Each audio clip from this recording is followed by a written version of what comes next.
Supreme court ने मोदी सरकार और राज्य सरकारों को जो सूचना आयोग की जो रिक्तियां हैं, केंद्रीय सूचना आयोग की और राज्य सूचना आयोग की, उनको जल्द से जल्द भरने का आदेश जारी किया है। और सबसे अच्छी बात यह है कि अगर इसका ऐसा होता है और ऐसा होगा क्योंकि सुप्रीम कोर्ट चाहता है, तो आप लोग जो आरटीआई के एक्टिविस्ट हैं और जो सोशल एक्टिविस्ट हैं, जो सामाजिक कार्यकर्ता हैं और जो आरटीआई कार्यकर्ता हैं, उनके लिए निश्चित तौर पर एक खुशी की बात यह है कि जो इनके जो आयुक्त होते हैं, इनके जो कमिश्नर होते हैं, वो लीगल फील्ड से भी होते हैं और विभिन्न फील्डों से होते हैं। उनमें आरटीआई फील्ड से भी होते हैं और उनमें जो सोशल फील्ड होता है वहाँ से भी वो लोग होते हैं। तो आप अगर आरटीआई के फील्ड से हैं, आरटीआई एक्टिविस्ट हैं, सोशल एक्टिविस्ट हैं, सामाजिक कार्यकर्ता हैं, तो आपके लिए भी मौका है, आप भी इसमें आवेदन कर सकते हैं। और आप लोग इसकी जानकारी लगातार लेते रहें कि इस आदेश का आखिर हुआ क्या, क्योंकि अगर ऐसा होता है तो आपके पास एक सुनहरा मौका है किसी भी केंद्रीय या राज्य सूचना आयोग में एक सूचना आयुक्त बनने का। तो आइए जानते हैं, बताते हैं पूरा मामला क्या है विस्तार से। हुआ ये है कि सुप्रीम कोर्ट ने केंद्र की सरकार को नोटिस जारी किया है और उन्होंने कहा है कि केंद्रीय सूचना आयोग और राज्य सूचना आयोग में जो रिक्तियां हैं, उनको जो भी रिक्तियां जिस भी प्रकार की हैं, उनको तुरंत भरा जाए, तत्काल रूप से उनको भरा जाए। क्योंकि ऐसा अगर नहीं करते हैं तो आरटीआई जो है वो मृत पत्र बन गया है और बन चुका है और बन रहा है। हुआ ये है कि देश की एक आरटीआई एक्टिविस्ट हैं, नाम है उनका अंजलि भारद्वाज। उन्होंने एक याचिका दाखिल की और उन्होंने अपनी याचिका में सुप्रीम कोर्ट में याचिका दाखिल की और याचिका में उन्होंने कहा कि 2019 में जो देश की शीर्ष अदालत है, उसने जो है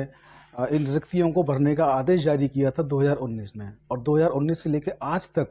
2023 चल रहा है, अब तक वो रिक्तियां नहीं भरी गई हैं। और ऐसे में जो राज्य हैं, झारखंड है, त्रिपुरा है, तेलंगाना है, इन राज्यों में जो राज्य सूचना आयोग हैं वो मृत हो चुके हैं, वहाँ पर कोई काम नहीं होता है, लगभग मृत हो चुके हैं। ऐसे अन्य राज्य भी हैं जो उनकी आगे लाइन में हैं, आगे कतार में हैं। तो अगर ऐसे रहेगा तो आरटीआई का औचित्य खत्म हो जाएगा, आरटीआई अधिनियम, आरटीआई कानून ही खत्म हो जाएगा। तो जब इन्होंने याचिका सुप्रीम कोर्ट में दाखिल की तो जो देश के मुख्य न्यायाधीश हैं डीवाई चंद्रचूड़ साहब, उनकी अध्यक्षता में 3 जजेस की एक बेंच ने इसकी सुनवाई की। उस 3 जजेस की बेंच में जो उसकी अध्यक्षता कर रहे हैं, जो उसके चीफ हैं, वो हैं श्रीमान डीवाई चंद्रचूड़, और जो उसके 2 बाकी के जो न्यायमूर्ति हैं वो हैं डीवाई पादरीवाला और मनोज मिश्रा। 3 जजेस की बेंच है, इसकी सुनवाई कर रहे हैं और उन्होंने कहा है कि ऐसा शीघ्र इन रिक्तियों को आप भरिए। अगर ऐसा शीघ्र नहीं होता, रिक्तियां शीघ्र नहीं भरी जाती हैं, तो इस कानून का कोई औचित्य नहीं रह जाएगा। और एक कानून जो है वो मृत पत्र आप समझते होंगे, डीड लेटर बन के रह जाएगा, डेड लेटर बन के रह जाएगा और उसका कोई औचित्य नहीं रहेगा, उसका कोई आधार नहीं रहेगा। तो इसको लेकर के जो सुप्रीम कोर्ट है, उसने देश की जो संस्था है जो इन चीज़ों पर काम करती है, जो सरकारी संस्था है, कार्मिक और प्रशिक्षण मंत्रालय जो विभाग है, उस विभाग को भी उन्होंने जो है इस बाबत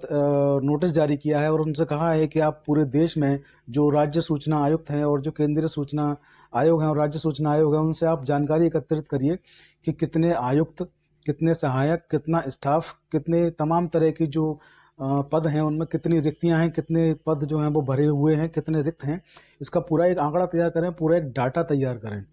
और उस डाटा के साथ में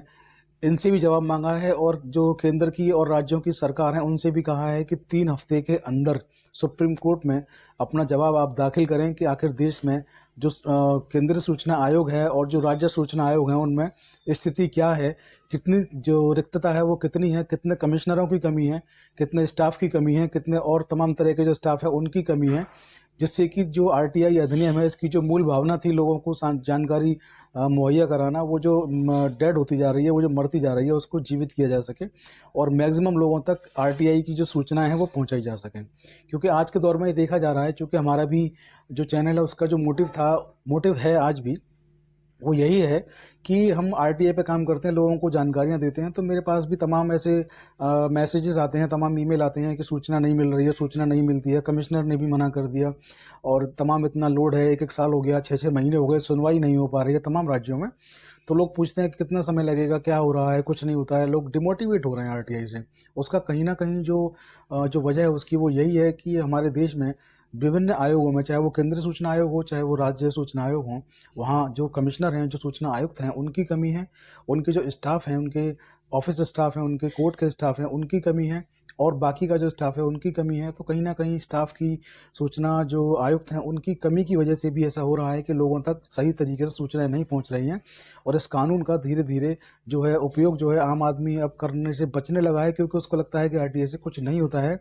मेरे पास ऐसे तमाम मैसेज, तमाम ईमेल मौजूद हैं जहां लोग लिखते हैं कि सर ऐसा कुछ नहीं होता, आरटीआई जो है वो डेड हो चुका है, मर चुका है, ऐसा कुछ नहीं होता है। तो ये बहुत अच्छा कदम है माननीय सुप्रीम कोर्ट का,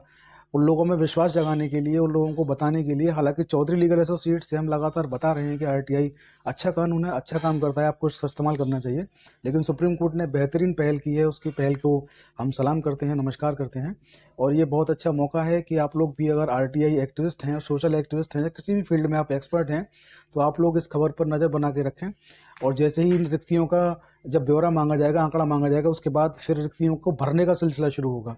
तो रिक्तियों को, वैकेंसीज को जब भरने का जब सिलसिला शुरू होगा, तो आप लोग उसमें आवेदन करें। और हो सकता है कि आप में से बहुत सारे लोग केंद्रीय सूचना आयोग में या राज्य सूचना आयोगों में, पूरे देश के राज्य सूचना आयोगों की बात कर रहा हूँ,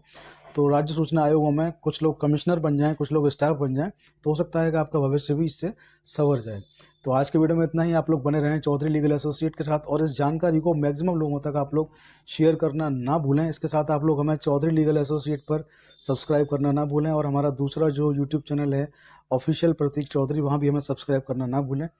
आप लोग हमें फेसबुक और इंस्टाग्राम पर भी फॉलो कर सकते हैं, आईडी सेम है चौधरी लीगल एसोसिएट। आज के वीडियो में इतना ही। जय हिंद, जय भारत, नमस्कार।